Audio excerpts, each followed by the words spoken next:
Here's how to break into UX design in less than a year.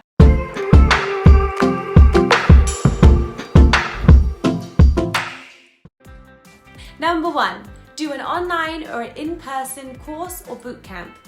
Coursera, Google's UX certification, Career Foundry, and General Assembly are just a few of the options. They range from inexpensive and flexible in terms of schedule to pretty expensive but more intensive.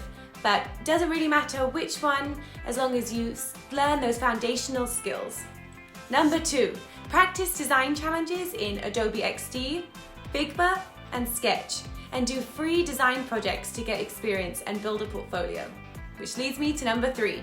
Develop a portfolio with at least 3 case studies that demonstrate your abilities to carry out the UX process of research, testing, and design. Number 4. Join a UX community to network and get advice and mentorship, and maybe even get an internship. Number 5. Cast a wide net when applying to jobs to get better at interviewing, and also be willing to take a UX design job that maybe is not in your ideal industry or is a junior position to get your foot in the door and build your resume.